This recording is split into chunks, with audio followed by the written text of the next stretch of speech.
My name is Wes Donovan, and I'm invisible. Not literally, of course. I'm an electrician at Richmond Pipeline, a man who exists on the periphery of vision, someone who's only noticed when a light bulb burns out or an outlet goes out. I don't have a name tag, just a plastic card that says technical services. Sometimes I think I could just not show up for work and no one would notice my absence until a wire breaks somewhere. It's Monday, 6:30 in the morning. I walk around the administration building checking all the systems before I start my workday. My footsteps echo in the empty hallways. The glass doors of the offices reflect my silhouette, a skinny guy in a gray jumpsuit with a set of tools on his belt. Dark hair is gathered in a ponytail, so as not to interfere with the work. On his left wrist is a watch with cracked glass, the only thing left of the father I never knew. I walk past the office of Reed Harrington, the head of sales. The door is ajar. Inside is a cleaning staff, two women in blue uniforms polishing his huge mahogany desk. On the wall are certificates in expensive frames and photos with some important people. Harrington always looks like he's just stepped off the cover of Forbes magazine. A perfectly tailored suit, hair slicked back with sagebrush at the temples, a shark's smile. When he walks by, he smells like a cologne that probably costs as much as my monthly paycheck. "Hey you," one of the cleaning ladies calls out to me. "The blinds are jammed in room 8. Take a look." It's none of my business, but I'm going. Even they don't think it's necessary to call me by my name. The blinds are jammed. The control circuit's broken. It's a 5-minute job. While I'm working, the first employees appear in the corridor, middle managers in identical suits with identical briefcases. They pass by without noticing me, immersed in conversations about quotes, quarterly reports, and an upcoming deal. The deal. It's all they've been talking about for the last 2 weeks. Detroit-based steel giant Steel Dynasty is buying a controlling interest in our plant. $800 million, a figure unimaginable to a man on my salary. They're having a ceremony in the main conference room the day after tomorrow. I've been assigned to set up additional lighting, microphones, and other equipment. At 9:30, I finish with the current tasks and go down to the basement where my office is located, a small room next to the server room. There is a shabby table piled with tools, a couple of chairs, and a metal cabinet with spare parts. On the wall hangs a wiring diagram of the building, my creation. When I started here 3 years ago, the documentation was in terrible shape. It took me months to systematize everything and create an accurate diagram. No one even said thank you. I sit down at my desk and pull a laptop out of my backpack. It's not the newest, but I've modified it to suit my needs. I connect to the plant's network through the service entrance for technicians. I have access to almost every system. Someone has to make sure everything runs smoothly. No one gave me access. No one thought that an electrician could be more than just a guy who changes light bulbs. No one knows that I can read almost any file on the corporate network, including management correspondence. A notification pops up on the screen. A maintenance request from the CEO's secretary. The sound system in the conference room needs to be checked, and additional lighting needs to be installed for tomorrow's ceremony rehearsal. I gather my tools and head there. The conference room is the most imposing room in the plant. Huge panoramic windows overlook the production area, where pipes, our products known for their quality throughout the country, rise among the factory buildings. Now, the hall is being transformed into a stage for a corporate performance. Workers are setting up a podium, arranging chairs, hanging banners with company logos. I start by checking the microphones. I test them, adjust the sound, then I start with the lighting. The work is painstaking. I have to direct each spotlight at the right angle so that there are no shadows on the stage. Out of the corner of my ear, I hear a group of people entering the hall, but I ignore them. The place has been crowded the last few days. "No, Reed, you don't understand," comes an unfamiliar male voice with a slight Boston accent. Once the deal is finalized, this strategy isn't just possible, it's necessary. I turn my head. There are two men standing against the far wall. One is Reed Harrington in his trademark blue suit. The other is a tall, gray-haired man wearing thin-rimmed glasses. Judging by his perfect posture and confident tone, this is Grayson Pierce, CEO of Steel Dynasty. "Grayson, I understand," Harrington replies, nervously adjusting his cufflink. "But they're talking as if there's no one else in the room. To them, I'm just a piece of furniture, no more important than a chair or a lamp." I keep working, trying not to let on that I'm listening to every word. "And the board agrees?" Harrington's voice is troubled. "The board is only interested in numbers," Pierce puts on his glasses. "And the numbers are impressive. $800 million is a good sum. We get patents on new types of pipe your lab has developed, a customer base, and a brand with an impeccable reputation. We eliminate a competitor and cut costs. Net profits will increase 20% in the first year." They move to the window, continuing the conversation.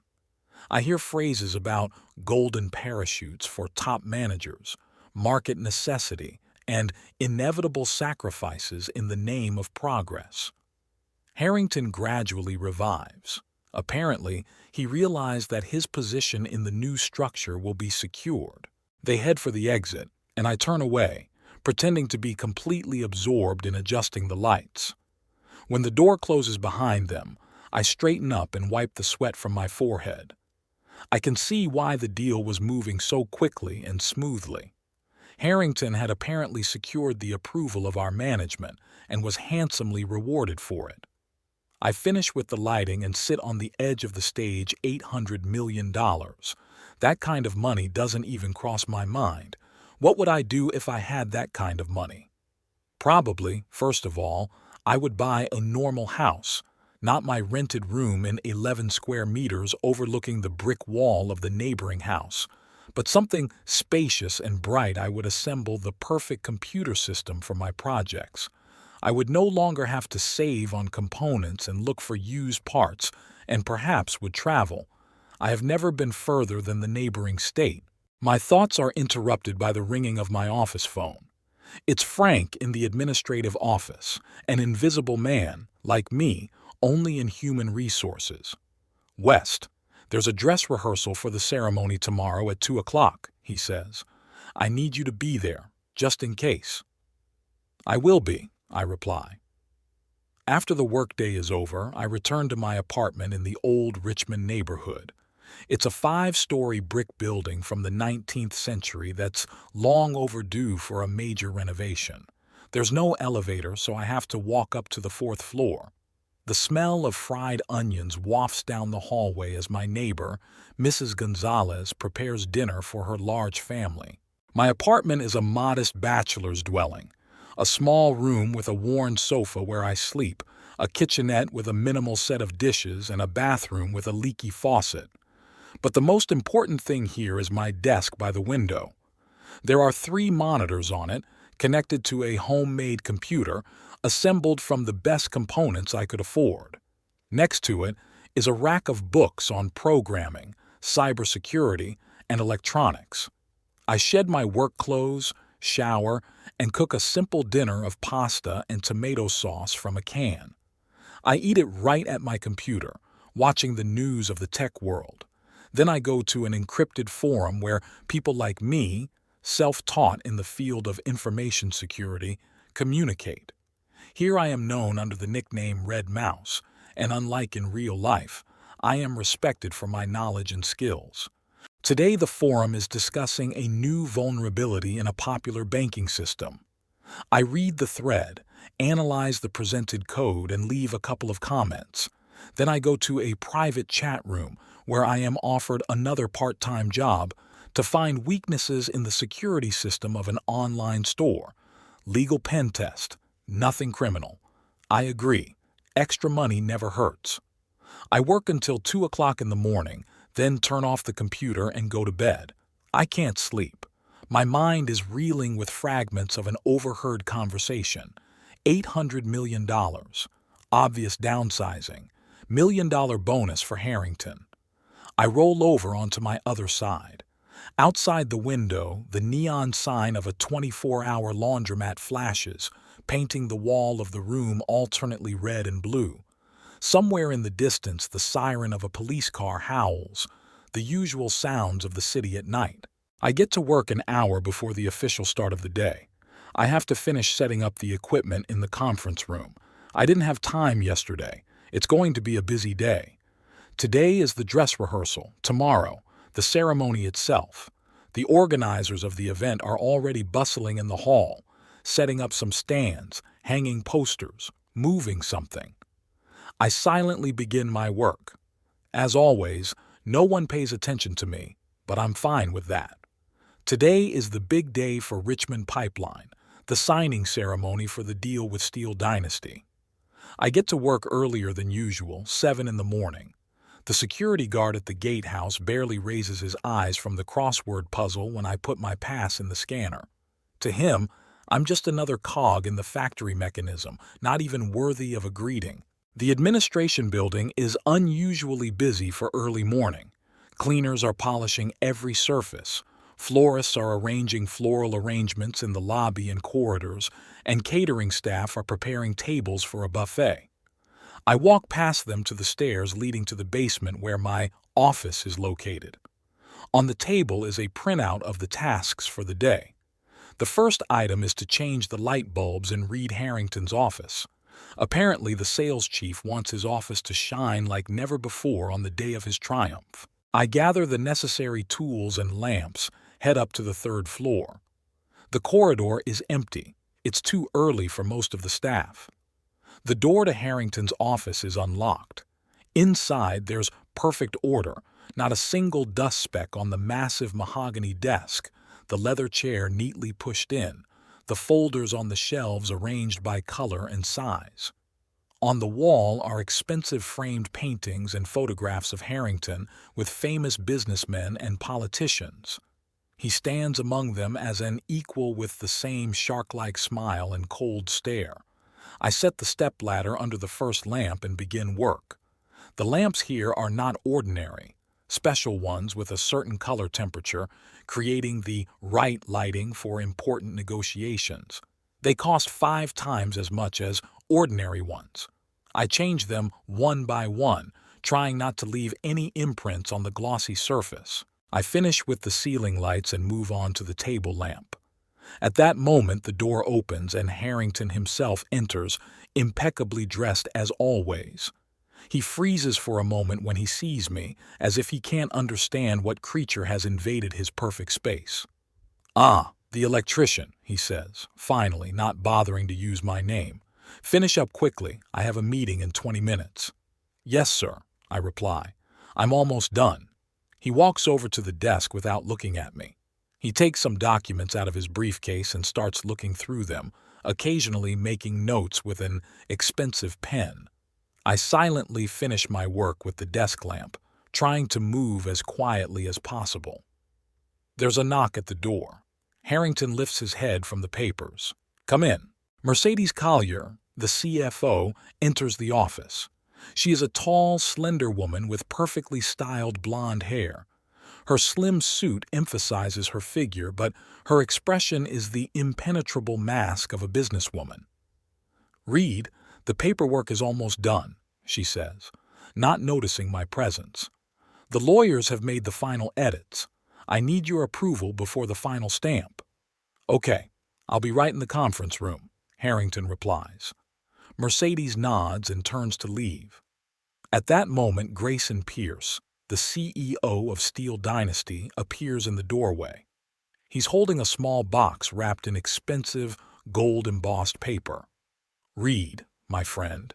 Pierce smiles, a wide but unaffected smile. "I wanted to personally present this to you before the ceremony, a small token of appreciation for your dedication." Harrington rises from the table, they shake hands, and Pierce hands him the box. "You shouldn't have, Grayson," Harrington says with ill-concealed impatience in his voice. He clearly can't wait to find out what's inside. You should have. Pierce winks at him. Open it. Don't tire yourself out. Harrington carefully unwraps the package. Inside is a Patek Philippe box, one of the most expensive watchmakers in the world. Harrington opens it, and I see his eyes light up with greed. Grayson. He's clearly overwhelmed. It's a limited edition Nautilus. Only for special partners, Pierce grins. You want to try it on? Harrington pulls out a watch, a delicate combination of gold and platinum with a deep blue dial. Even I, far from the world of luxury, realize that this is the first time I've seen such a thing, and probably the last. Gorgeous, Harrington exhales, putting the watch on. It fits perfectly. At that moment, his phone rings. Harrington looks at the screen and frowns. Shit, it's Jenkins from the board of directors. I need to take this. He takes off his watch and puts it back in the box he puts on his desk. Sorry, Grayson, I have to take this. Sure, Pierce nods. Meet me in the conference room in half an hour. Pierce and Mercedes walk out of the office. Harrington, answering the phone, follows them, closing the door behind him. He is so engrossed in the conversation that he seems completely oblivious to my existence. I'm left alone in the office. My gaze falls involuntarily on the box of watches. How much is it worth? 50,000? 100? More? Those are fantastic sums to me. I'd have to work for years without spending a dime to save up for such a thing. On a sudden impulse, I walk over to the table and take the box in my hands. It's pleasantly heavy, and it's trimmed in leather of marvelous quality. I open it. The watch rests on a velvet cushion, glistening in the morning sunlight streaming through the blinds. I touch it gingerly with my finger, feeling the coldness of the metal. Suddenly, I think someone is looking at me. I turn my head sharply toward the door. It's a few centimeters ajar, though Harrington had definitely closed it. A shadow flickers. Or was it just me? My heart starts beating faster. I carefully close the box and place it exactly where it stood. I gather my tools and quickly leave the office. There's no one in the hallway. Maybe it's just a play of imagination. I go down to my basement den, mark the completed task in my logbook, and take on the next task, checking the sound system in the conference room where the ceremony will be held in a few hours. The day passes in the usual routine. No one pays attention to me. I'm just part of the building's infrastructure like plumbing or ventilation. By 4 o'clock in the afternoon, the work is done. I hear the management staff passing by my cubicle, talking animatedly about the upcoming banquet after the signing ceremony. The technical staff, of course, is not invited. We're not part of the corporate family. We're just maintenance. I gather my tools, preparing for one last systems walkthrough before I go home. That's when the work phone rings. Donovan, I answer it. West, it's Frank from administrative. We've got a problem in the conference room. One of the microphones is malfunctioning. Can you check it out? The ceremony's in an hour. I'll be right there, I answer and hang up. I go up to the 3rd floor, where the conference room is located. The corridors are bustling with people in dress suits hurrying to take seats in the hall. Women in elegant dresses, men in expensive suits, as if they were attending a social gathering, not a corporate event. I, in my gray overalls, stand out like a stain on a painting. Checking the microphones on stage, I find a fault. A contact has come loose. 5 minutes. I finish my work and quietly leave through the side door, not wanting to interfere with the ceremony. I go back to my room, change into my usual clothes, jeans and a t-shirt. The workday is over. It's time to go home. Just as I'm about to leave, there's a knock at the door. I open it, and there's Ted, the security guard. West, you're wanted in Harrington's office right away, he says with a strange mixture of emotions in his eyes. What's wrong? I ask, feeling my insides clench with a bad feeling. You'll find out, he says evasively. Come on, they're waiting for you. We go up to the 3rd floor. In the corridor near Harrington's office, a small group of people, Harrington himself, Mercedes Collier, Grayson Pierce, and the head of security, have gathered. There he is. Harrington points his finger at me as I come into view. He's the one who stole my watch. I stop, stunned by the accusation. I didn't steal anything, I say firmly, though my heart is pounding like crazy. Liar. Harrington comes close to me. He smells of expensive cologne and rage. You were in my office this morning when Grayson gave me the watch. You were the only one who could have taken it. Mr. Harrington, let's deal with this calmly, Mercedes Collier intervenes. There is no sympathy in her voice, only businesslike calculation. Mr. Donovan, were you really in Mr. Harrington's office this morning? Yes, I was changing the lamps, I answer. But I didn't take any clocks. It disappeared as soon as you left, shouts Harrington. I put it on the table before I answered the phone. I came back and it was gone. Did you check the security tapes? I ask, trying to think logically. Of course I did, replies the head of security. Only the cleaning lady entered the office after you, about an hour ago. And where is the clock now? I ask. There is a pause. Mercedes Collier looks at the security chief. We found it, she finally says.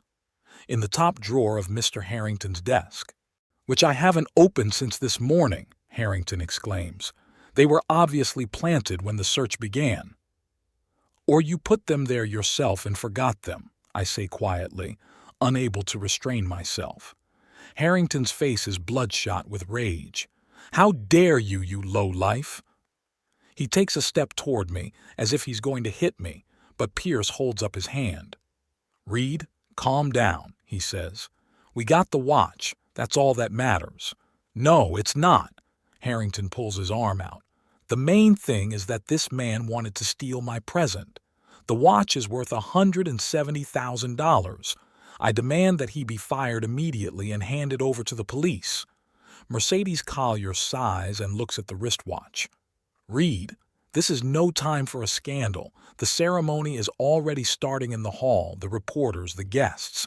If we call the police, it will be news that will overshadow the deal. I don't care. Harrington won't stop. The shareholders do, she replies coldly. They want headlines about the $800 million deal, not about the stolen watch, which, by the way, has already been found. Harrington bites his lip, clearly torn between revenge and business considerations. All right, he says at last. We won't call the police, but I demand that this man be fired immediately. Mercedes looks at me. There is no sympathy or interest in her gaze, only cold calculation. Mr. Donovan, she says, given the seriousness of the charge and the lack of evidence of your innocence, the company is forced to terminate your employment. Otherwise, we'd have to put you on trial. You'll be compensated according to your employment contract. What compensation? Harrington is outraged. He should be glad he's out of jail.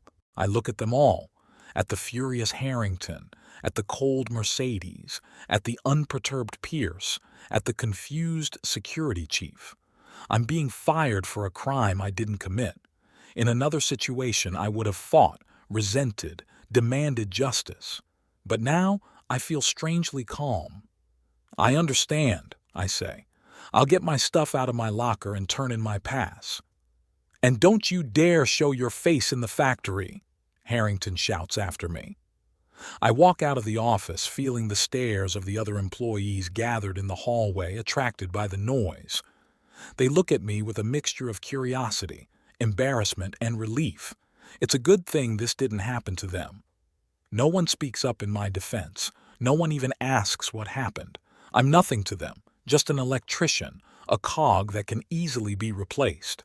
I go down to the basement to my locker. I gather a few personal items, a mug, a few books on electrical engineering, a spare shirt. The head of security follows me around, not trusting me even now. I need to get my tools from my workstation, I tell him. Only personal items, he cuts me off. The tools belong to the company. I nod. There was nothing of particular value to me among the tools. The only thing of pity was a tattered notebook with notes and diagrams, but I could keep it. We go up to the first floor, to the entrance hall. I surrender my pass to the guard, who finally looks up at me. Now I am worthy of his attention because I am a trespasser, a thief. "Sign here," says the security chief, handing me a form. "This is confirmation that you are voluntarily resigning." "But I'm not voluntarily dismissed," I objected. "I'm being fired on false charges. Either you sign the voluntary dismissal paper and get compensation, or we fire you for misconduct without compensation." His voice leaves no room for argument. "Make up your mind." I look at the paper. After all, what difference does it make? I'll need the money, and I'm not going back to the factory anyway. I'll sign it. "The compensation will be transferred to your account within 3 working days," says the security chief. "We'll mail the documents." I walk out of the building into the evening air. The sun is setting, coloring the sky orange. People are rushing home from work, cars honking at the intersection. It's an ordinary evening in Richmond, but it's not a normal night for me. I've just been fired, accused of a crime I didn't commit. I should feel anger, resentment, a desire to prove my innocence. But instead, I feel a strange relief and something else, anticipation. I pull out my phone and call a cab. While I wait for the car, I think about what happened. Who could have set me up? Why? The cleaning lady? Unlikely. She had nothing to gain from it. Maybe Harrington himself? Maybe he really did put the watch in the drawer and forgot about it, or decided to play up the drama to draw attention to himself on the day of his triumph. With an ego like his, anything's possible. A cab pulls up. I get in the back seat and give the address of my apartment. The driver, an older man with a gray beard, nods and pulls out. "Rough day?" he asks, looking at me in the rearview mirror. "Not a word," I reply. "I just got fired." "Sorry about that, kid," he says. "Good jobs aren't easy to find these days." "I'll find one," I say, with a confidence I didn't expect myself. "It's not the end of the world." That's the right attitude. The driver nods approvingly. Everything that is done is for the best. I look out the window at the passing city. Maybe the old man is right. Maybe this layoff really is for the best. The cab stops in front of my house. I pay and get out. I climb the stairs to the 4th floor. In the hallway, I meet my neighbor, Mrs. Gonzalez. She gives me a friendly nod. "Early today, West?" she asks. "You're usually back later." "Special day," I answer with a smile. "A fresh start, you might say." She doesn't know what I mean, but smiles back. I go into the apartment, throw my bag of things on the couch, open the refrigerator. It's almost empty. A carton of milk, a few eggs, half a loaf of bread. I'll have to go to the store. But not today. Today I have other plans. I sit down at the computer and turn it on. While the system loads, I think about what happened. I was set up, humiliated, kicked out like a little puppy dog. They didn't even bother to listen to my side of the story. They just decided that the electrician, a lower-class person, was obviously guilty. The system is booted up. I open a secure browser and type in the address of the forum where I usually take freelance orders. Today, I don't need orders. Today, I need information about bank security systems, about the movement of large sums of money, about ways to hide digital footprints. I spend hours at my computer, studying, analyzing, planning. $800 million. That's a lot of money. Reed Harrington will get his $170,000 for the watch. Grayson Pierce gets control of the factory. And what do I get? Branded a thief and a wolf's license. No, that's not fair. I deserve better than that. It's getting dark outside. I take a break to make coffee.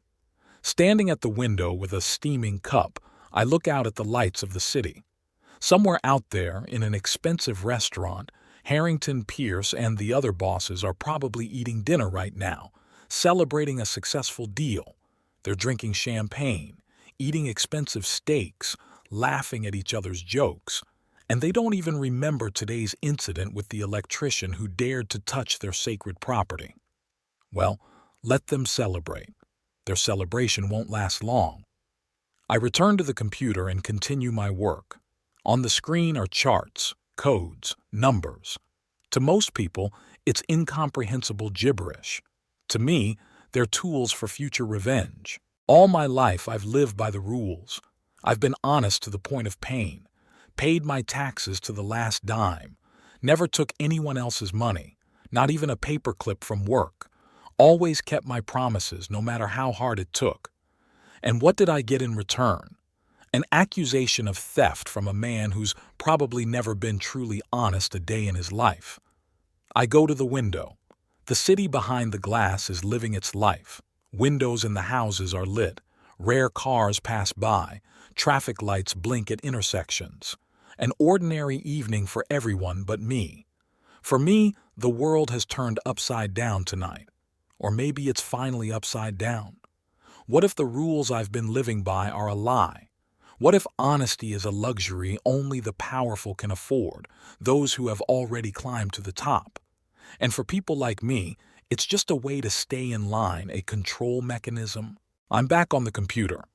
Richmond Pipeline sold controlling interest in Steel Dynasty today for $800 million. That's a lot of money. Money that was supposed to be deposited into the company's accounts tonight after all the formalities. I know their security system. No one paid attention to me, and I saw more than I should have. Seeing and remembering. I always memorize everything. I open a hidden folder on my hard drive. This is where my personal projects are stored, programs I wrote just for fun and to test my own skills. One of them is a system for redirecting financial flows through a network of fake accounts. I created it 2 years ago when I was studying cybersecurity and wanted to understand how hacker attacks work. I never planned to use it in real life. It was just an exercise, an intellectual challenge. But now this program feels like an omen to me, like some part of me always knew this day would come. The day when the rules would stop working, when the system would turn against me. I open the code, look at it. It's elegant in its simplicity and elusiveness.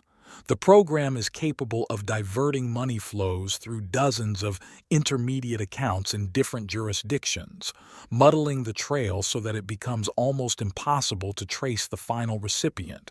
Can I do this? Can I cross a line I've never crossed before? I get up from my computer, go to the bathroom. I turn on the cold water, wash my face. In the mirror, I see a pale face with red eyes. This is the face of a man who always played by the rules. The face of an honest man. The face of a loser. Enough, I say to my reflection. Stop being what they want you to be. I go back to the computer. I start tailoring the program to the task at hand. I need to access the plant's network. Normally, that would be difficult, but not for me. I have a secret entrance. I created it 2 years ago out of interest. A tiny loophole that no one knows about. I didn't create it to steal or sabotage, just as an exercise writing new code, integrating it with an existing program. The work takes me completely over. I don't notice the hours passing. It's long gone dark outside the window, but I don't turn on any additional light. Only the bluish glow of the monitors illuminates the room.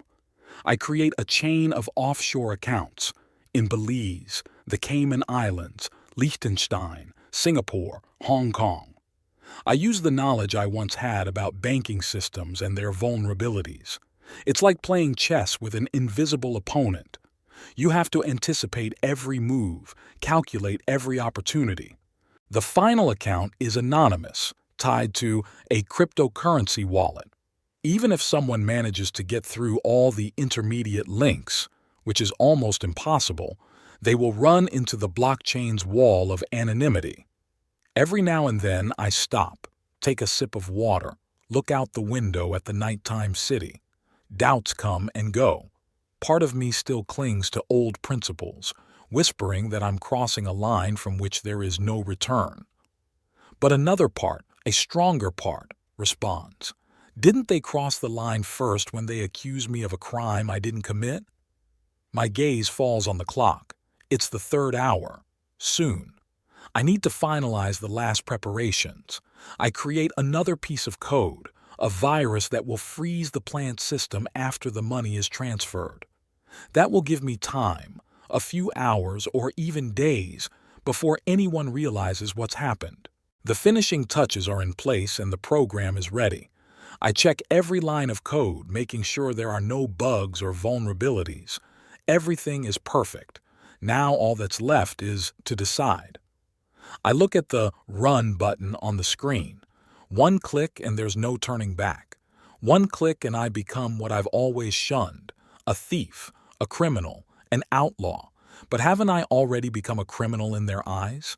Didn't they pass judgment on me without hearing me out? Hadn't they robbed me of my job, my reputation, my future? My hand hovered over the mouse. Seconds stretch into eternity.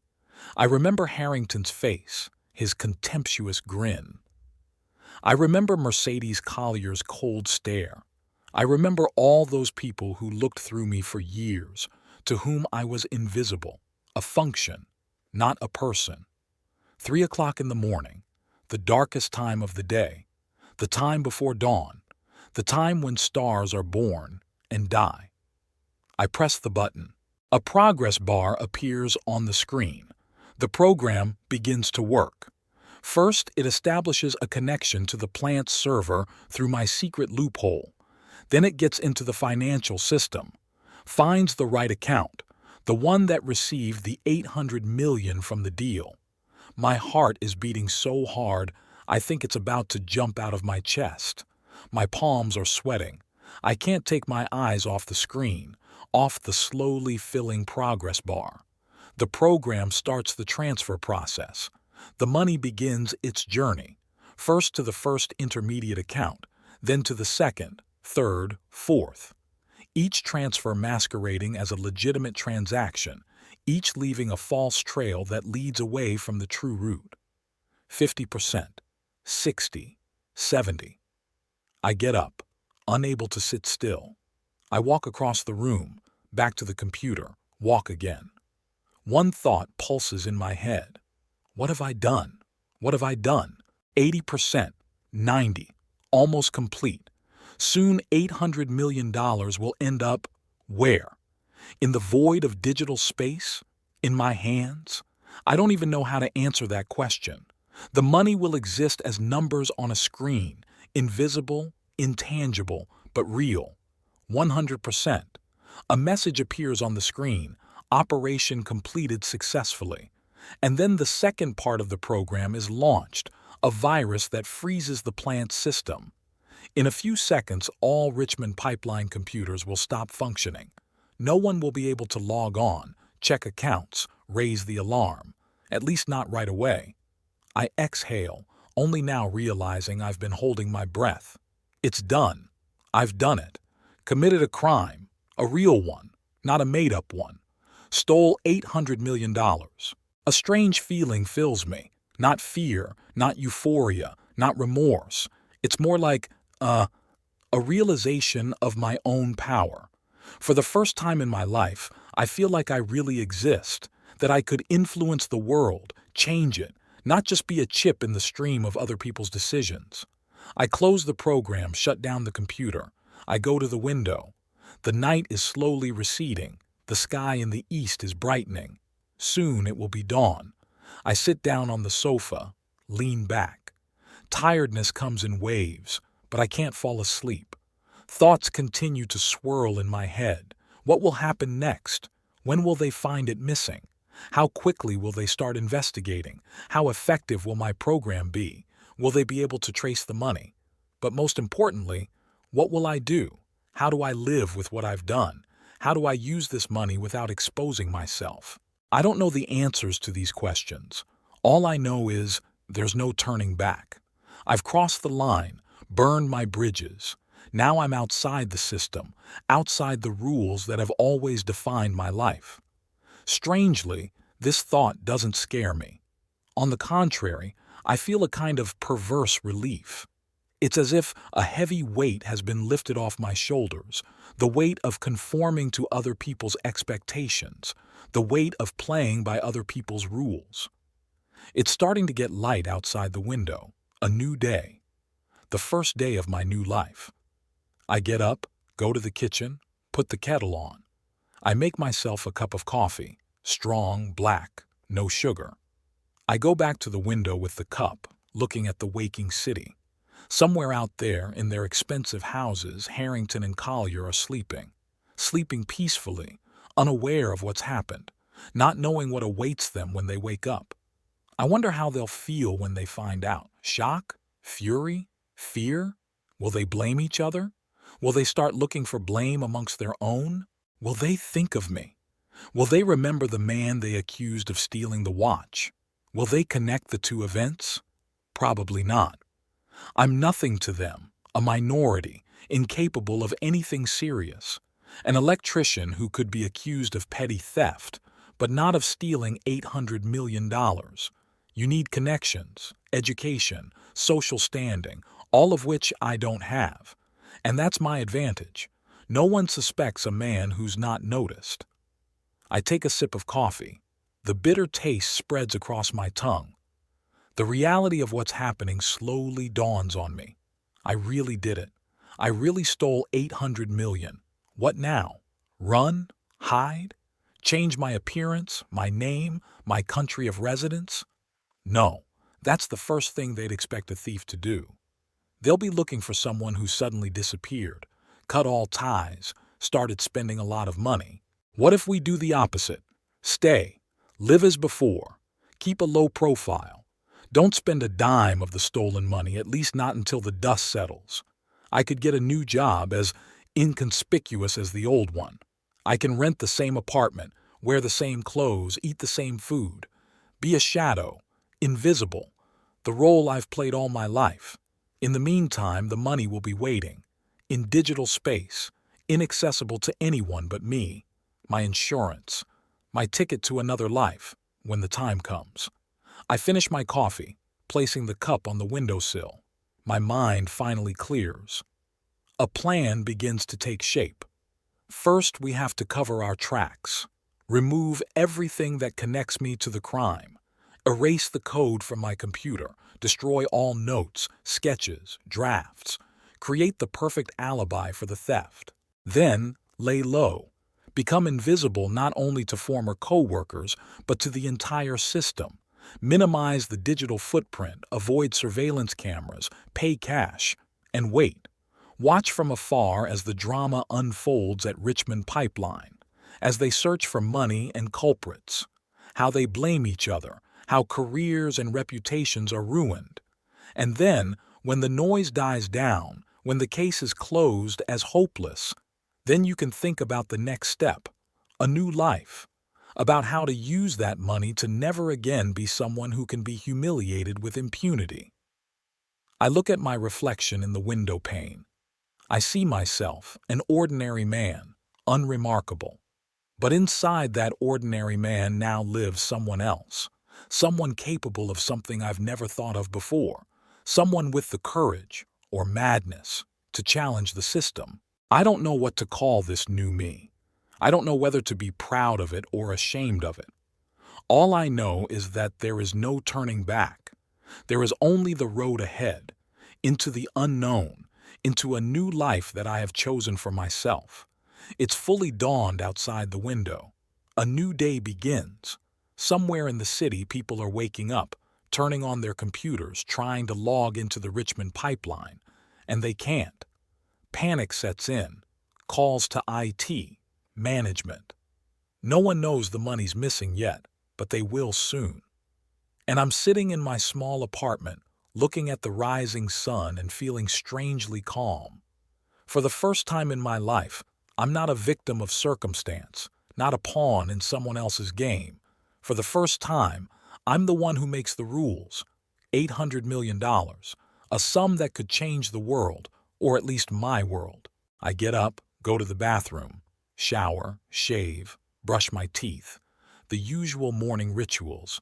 But today, Everything seems different, more vivid, more real. I look at my reflection in the mirror. The same person as yesterday. Same eyes, same nose, same mouth. But the look has changed. There's something new in it. Strength, confidence, the knowledge of my own importance. I'm Wes Donovan, the man who stole $800 million. I didn't need an alarm clock. I woke up at 6 in the morning as scheduled, a habit developed over the years that doesn't disappear overnight. For a few minutes I just lay there, staring at the ceiling, remembering the events of yesterday, the firing, the humiliation, and my revenge, $800 million transferred to accounts no one knows about. I get out of bed, exercise, take a shower, the usual morning ritual. It's like nothing's changed, like I didn't steal $800 million yesterday. I eat my breakfast of oatmeal with milk and strong coffee. I turn on the TV, change to the business channel. Nothing yet. No news on Richmond Pipeline, no reports of grand theft. I wouldn't expect them to go straight to the press, though. Companies like this prefer to handle problems quietly, out of the public eye. I dress modestly, but neatly. Jeans, shirt, light jacket. Nothing remarkable. The invisible man I've always been to them. I leave the house, walk to the bus stop. The day is clear, sunny, but cool. It's a typical early fall morning. I get on the bus, heading for the factory. Inside there is a strange calmness, almost detachment. It's as if I'm watching myself from the outside, this ordinary person who is going to his former job, unaware of the chaos to come. I get off at a bus stop 2 blocks from the plant. I walk, taking my time. On the way, I notice that there are an unusually large number of cars at the factory gate. Among them are several police cars and an unmarked van, probably technicians. It's starting, I think.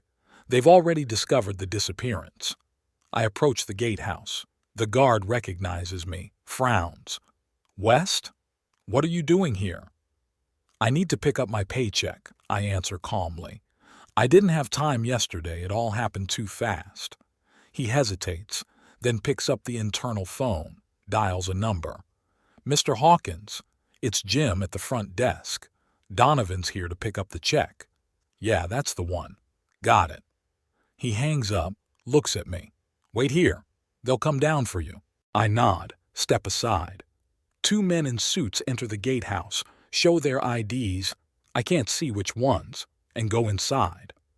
A woman from the accounting department hurries after them, pale, her eyes red from lack of sleep. 5 minutes later, Hawkins, the human resources clerk, appears. His face is tired, dark circles under his eyes. "Donovan," he says without greeting. "Let's go." We go through the turnstile. I immediately notice the unusual atmosphere. The employees are huddled together, talking quietly, glancing around nervously. Many look confused, frightened. They hardly pay any attention to us. I am no longer part of this world. We go up to the 2nd floor, to the personnel department. On the way, we meet a group of IT guys being led somewhere by a man in civilian clothes, probably a policeman. "What's going on?" I ask Hawkins, feigning curiosity. He gives me a tired look. "Problems with the computer system." "Nothing serious." Lying, of course.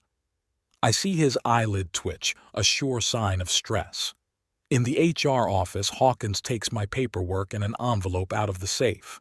"Here's your paperwork and your paycheck. Sign here and here." I scrutinize the papers. It's all legal, no fraud.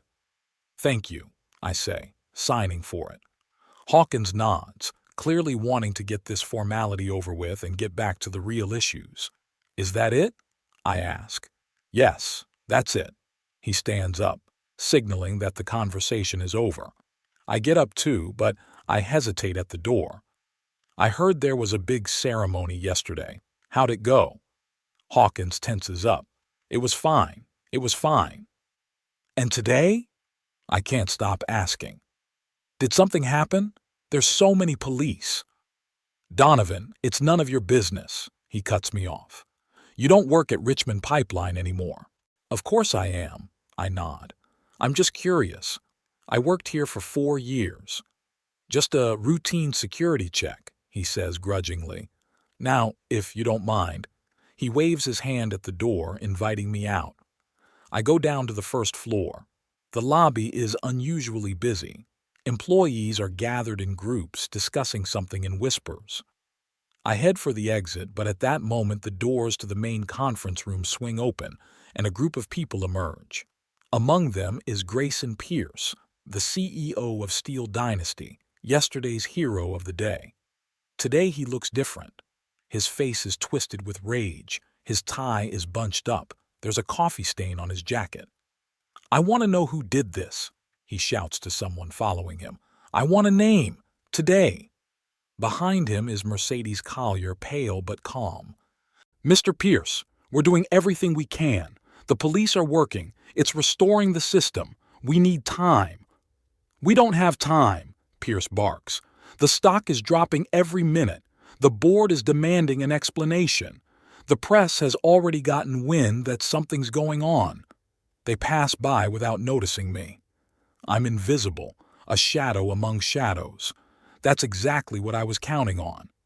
I leave the building, walk to the bus stop. My heart beats faster than usual, but outwardly I remain calm.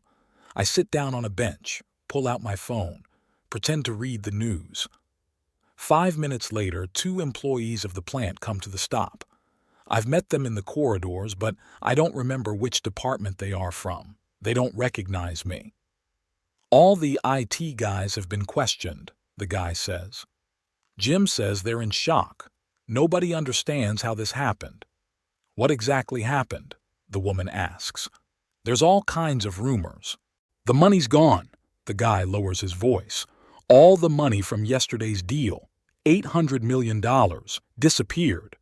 "Oh my God," woman gasps. "This is a disaster. It's a disaster. And the system is completely paralyzed. No one can get in. The data is inaccessible." Pierce is furious, threatening to sue Richmond Pipeline, even though we're the victims. "You think it's hackers? Who else? But how did they know about the deal, the exact time of the transfer? Sounds like the work of an insider." "You think it's one of ours? I don't know. But the police are shaking things up right now, especially IT and finance." A bus comes by. All 3 of us get on. They continue talking, ignoring me. I get off 3 stops later in the center of town. I go into a cafe, order a coffee and a sandwich, sit by the window. I take out my phone, open the financial news site. Yes, here it is. Richmond Pipeline stock is down 23% since the opening bell. No reason given, just technical problems at the company. But the market senses it's serious. I'm eating a sandwich, drinking coffee, watching the passers-by outside the window. They are going about their business, unaware of the drama unfolding at Richmond Pipeline, unaware that sitting next to them is the man who stole $800 million. The phone rings. The number is unfamiliar. I hesitate to answer it, staring at the screen. Finally, I make up my mind. "Yes? Mr. Donovan?" Male voice, official tone. "Lieutenant Ramirez, Richmond PD." My heart skips a beat, but I stay calm. "Yeah, that's me. What can I do for you?" "Mr. Donovan, I need to ask you a few questions about your work at Richmond Pipeline. Where are you currently located?" "I'm at the Blue Moon Cafe on Main Street. What's this about?" "Can you come down to my office in Section 3? In half an hour? I'm hanging up now. Routine inspection?" "I don't think so. But why did they pay attention to me? Did they find something linking me to the theft?" "No, that's impossible. I was too careful. They're probably just interviewing all the employees who had access to the computer system. And as an electrician, I theoretically had access to maintain the network equipment." I decide not to panic. I pay for my coffee and go to the 3rd police station. It's not far. 15 minutes later, the door is in place and I'm ushered in to see Ramirez. He's tall, thin, with a short haircut and attentive dark eyes. "Mr. Donovan." Lieutenant Ramirez, have a seat. I just have a few questions. Takes out a notebook pen. Examines me with a keen, professional eye, looking for signs of nervousness, fear, guilt. I stay calm, look him in the eye. Mr. Donovan, you worked at Richmond Pipeline, correct? Yes, as an electrician, 4 years. And you were fired yesterday? Yes, I'm frowning slightly. But the reason I was fired had nothing to do with my job. Could you tell me what happened? I sigh as if I hate to bring it up. Mr. Harrington, the head of sales, accused me of stealing his watch. An expensive watch given to him by Mr. Pierce of Steel Dynasty. But I didn't take it. The watch was later found in Harrington's own desk drawer, but I was fired anyway. Ramirez makes a note in his notebook. And you left right after that? Yeah, around 5 p.m. got my stuff and left. Where did you go? Home. I shrug. Where else? Were you home all evening? Yes, I nod.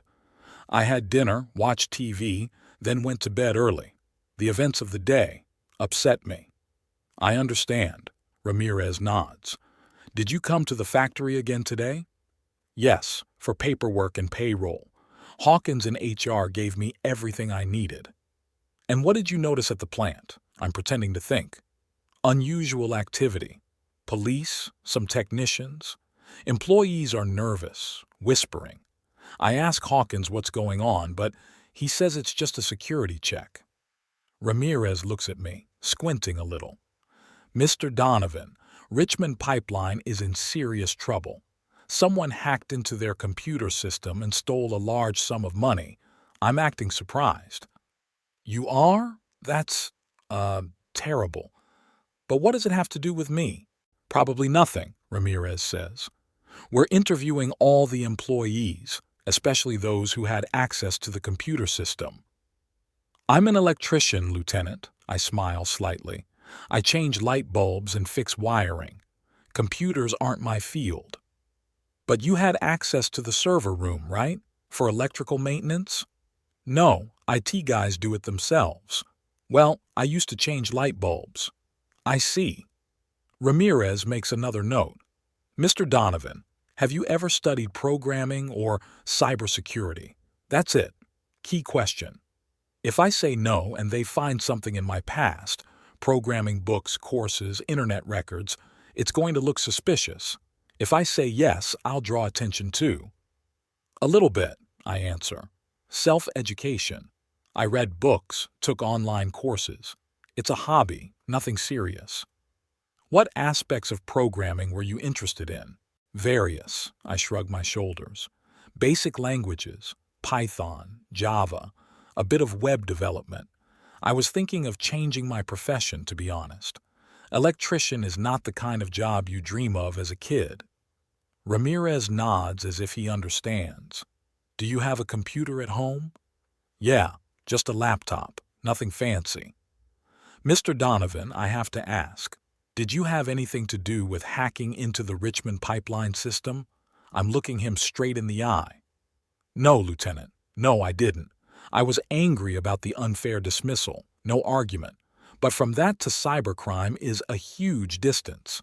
I'm not that good at it. Ramirez studies me with his gaze. I endure the stare without averting my eyes. Finally, he closes the notebook. Thank you for your cooperation, Mr. Donovan. I may have additional questions later. Always at your service, I nod. Ramirez holds out a business card to me. My number. If you remember anything important or hear from former colleagues, call me. I will. I take the card and put it in my pocket. I'm out of here. Something about this Lieutenant Ramirez worries me. Too attentive a gaze, too precise in his questions. I'm not sure I've completely convinced him of my innocence. It's the middle of the day, the streets are crowded. I blend in, become part of the human flow, another faceless creature in a huge city. I'm walking, without a definite goal. My thoughts revolve around my conversation with Ramirez. Why did he choose me? Just a coincidence I was fired the night before the theft, or something else. Perhaps Harrington or Collier mentioned the clock incident. By the way, we fired an electrician yesterday for attempted theft. And Ramirez's professional instincts kicked in. Too convenient a coincidence. But they can't prove anything. I was too careful. The program left no trace, all transactions disguised, the endpoint untraceable. And yet, this is no ordinary theft. $800 million. I'm sure the FBI is already on the case. Top cybercrime specialists will be working on this case. They won't stop until they find the culprit. And I'm only human. I could make a mistake, leave a trail I don't even know about. I walk into a bookstore, wander between the shelves. In the computer literature department, I pick up a book at random and leaf through it. My thoughts continue to revolve around one question: what to do next?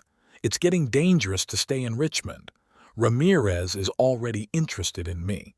What if he starts digging deeper? Check my bank accounts, question my neighbors, look at my internet activity. No, I need to leave, and the sooner the better. But not too hastily. A sudden disappearance would only confirm suspicions. I leave the bookstore, heading for the bus stop. On the way, I stop at a newsstand and buy a local newspaper. Nothing about Richmond Pipeline on the front page. It hasn't been leaked to the press yet, but it's only a matter of time. First thing I do at home is turn on my computer. I check news sites. Still nothing. I go to programmer forums.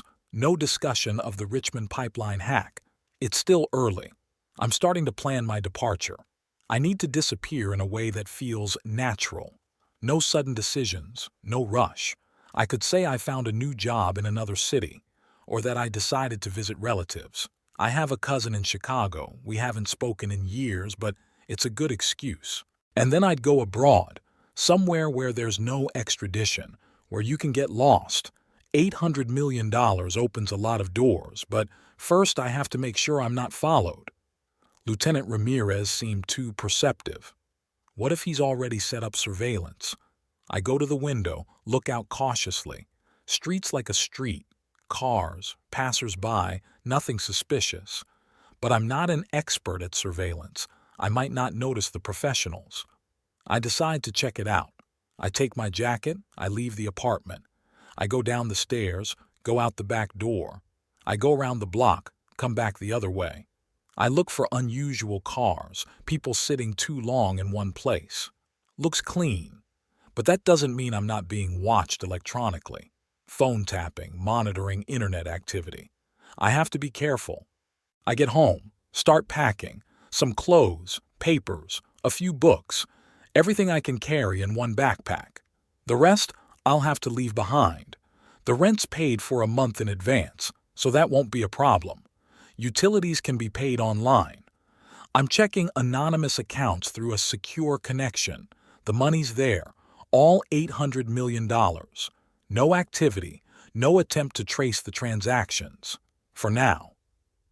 In the evening, I turn on the TV again. On the business news, there's a brief report of trouble at Richmond Pipeline. The company's stock is down 32%. The official reason is technical problems. No word on the theft. Before I go to bed, I check my plane tickets. The flight to Chicago is in 3 days, just enough time to not look suspicious, but not too long to risk it either. I pay for the ticket with a credit card. Let them see I'm not hiding. I go to bed, but sleep doesn't come. My mind is spinning with thoughts of the conversation with Ramirez, the chaos at the plant, the $800 million waiting for me in anonymous accounts. What happens next? Will I be able to escape prosecution? Will I be able to start a new life somewhere far away from here? I don't know. But for the first time in a long time, I feel like I'm actually living, not just existing, doing routine work day in and day out, but really living, with risk, with adrenaline, with decisions that matter. I stole $800 million. I wreaked havoc on a company that treated me unfairly. I challenged a system that had always seen me only as a function, not a person. And whatever happened next, it was worth it. I fall asleep to the sounds of the night city outside my window. Tomorrow will be a new day, a day that will bring me closer to a new life, or a prison cell. I wake up to the sound of the phone. It's an unfamiliar number. I hesitate for a second, then I answer it. Yes? Mr. Donovan? Female voice, businesslike tone. This is Susan McKenzie from the Richmond Times. Can I ask you a few questions about the situation at Richmond Pipeline? My heart's racing. How did they find me? What do they know? I'm sorry, but I don't work there anymore, I answer cautiously. I was fired the day before yesterday. That's why I'm calling. I hear the excitement of a journalist on the trail. Our sources tell us there was a major theft yesterday. $800 million disappeared from the company's accounts. And it's a curious coincidence that the day before you were fired on theft charges. You don't find that interesting? I have no idea what you're talking about. My voice sounds tense, despite my best efforts to remain calm. I was accused of stealing a watch that was later recovered.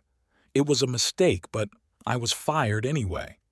As for stealing the money, I only found out about it yesterday when I went to get the paperwork. But isn't it strange? I'm sorry, but I have nothing to say to you, I interrupted. And I'd ask you not to call me again. Have a good day. I hang up. My hands are shaking. The news is starting to leak to the press, and they've already linked me to the theft, albeit only on the level of interesting coincidence for now. I need to expedite my departure, not in 3 days, today, now. I quickly pack my things, put them in my backpack, documents, some clothes, a laptop, all the essentials. The phone rings again, same number. I don't answer it. A minute later, another call, different number. I ignore it too. I turn the phone off. Then I take out the SIM card, break it. I throw the phone in the trash. It may contain data on my location. I leave the apartment, go down the stairs. I stop at the entrance, look around. I don't see anyone suspicious. But what if I'm already being followed? What if Ramirez has a warrant for my arrest? No, I don't think so. It's too soon. They have no direct evidence, just suspicion. I can still walk away. I walk to the bus stop, but at the last minute I decide to change my plan. It's too predictable. I hail a cab instead. I get in the back seat. Bus station, please. The driver nods, moves off. I look out the window, checking for surveillance. It looks clear.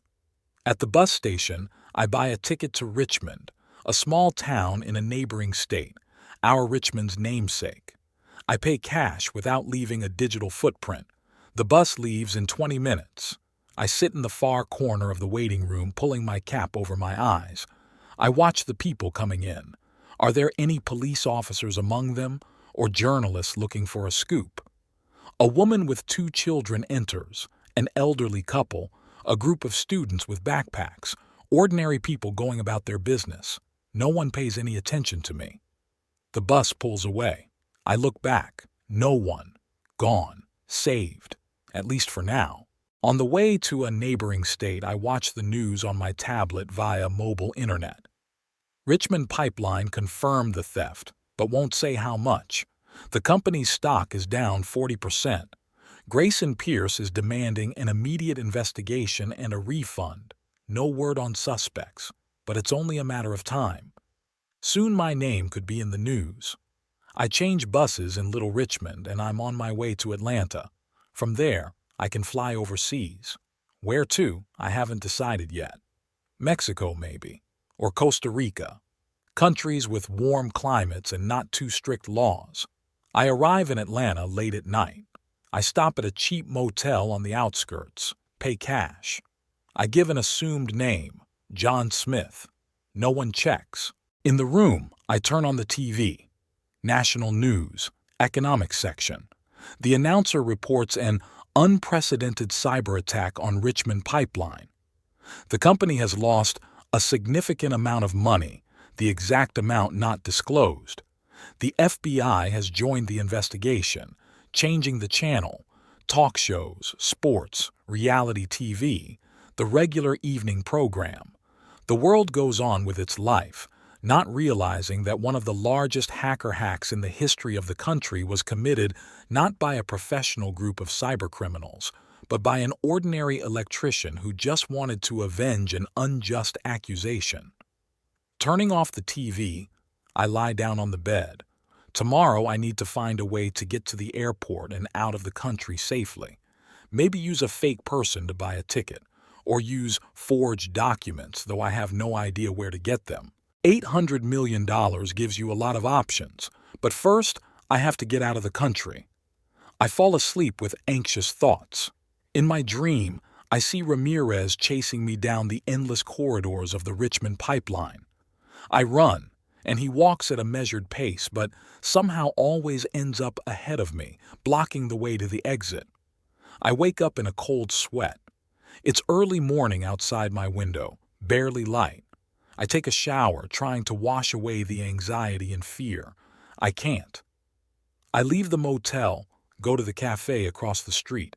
I order breakfast, look at the local paper left by a previous visitor. On page 4, there's a story about the Richmond pipeline. The amount of the theft is still unnamed, but it mentions that it's one of the biggest cybercrimes of recent years. The FBI and cyber police are investigating, and there are promising leads. What kind of leads? Did they really find something leading to me? Or is that just a standard press phrase? After breakfast, I go to an internet cafe. I use my anonymizer to check the Richmond news. Local publications are writing about the theft in more detail. The estimated amount of damage is more than $500 million. Insider work is suspected. Police are questioning all IT department employees.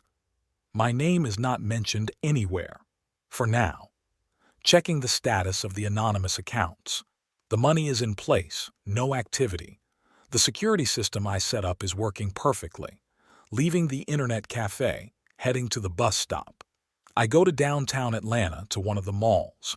There I buy new clothes, sunglasses, a hat.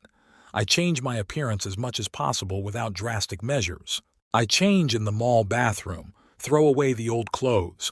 Now I look like a typical tourist. Light-colored pants, short-sleeved shirt, straw hat, sunglasses. I leave the mall, catch a cab. I give an address near the airport, not the airport itself, so as not to arouse suspicion. On the way, I ponder the next step. A direct flight out of the U.S. is risky now. If my name is already on the wanted list, I could be detained at check-in. I need another way. The cab stops at the designated spot. I pay, get out. I walk to a small private airfield I noticed on the city map. Perhaps a private plane to Mexico or the Caribbean can be found there. There are several small airplanes on the airfield, a couple of helicopters. I walk up to the administration building, go inside. Behind the counter is a young woman with a friendly smile. "What can I do for you?"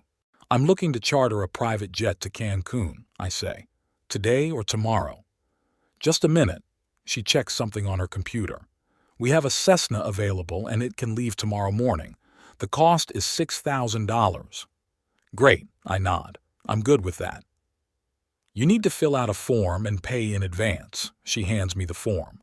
"I'll need your passport information too." I fill out the form using a false name, Michael Green. I show the fake driver's license I bought from a dubious dealer near the mall for $500.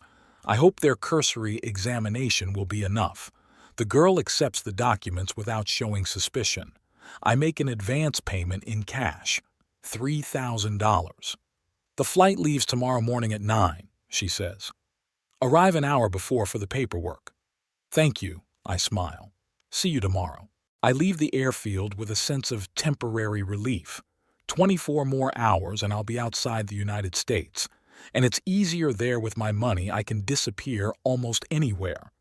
I find a small hotel not far from the airfield and rent a room for one night.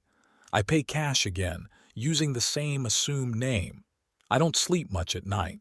I toss and turn in bed, listening to every rustle in the corridor. Are they following me? Have they found me?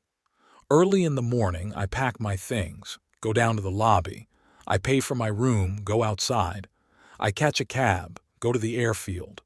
The airfield is quiet, just a few people preparing airplanes for flight. I go into the administration building, the same girl behind the counter as yesterday. "Good morning, Mr. Green," she smiles. "Your plane is ready. The pilot is waiting for you." "Thank you," I nod, trying to look calm. "What paperwork do I need to fill out?" "Just the customs declaration." She hands me a form. "And pay the rest of the fee." I fill out the form, give her $3,000. She counts the money, nods. "It's all right. Please proceed to runway 3. Your pilot is Captain Myers." "Thank you." I thank her again and walk out of the building. I walk in the direction indicated. I see a small white airplane with a man in a pilot's uniform next to it. He waves to me. "Mr. Green, I'm Captain Myers. Are you ready to fly?" "More than ready," I smile. "I've been wanting to visit Cancun for a long time." "Good choice," he nods. "The weather's perfect there right now. Please come aboard." I walk up the ramp and enter the plane. Small cabin, 4 seats, compact bar. The pilot follows me, closes the door. "Make yourself comfortable," he says.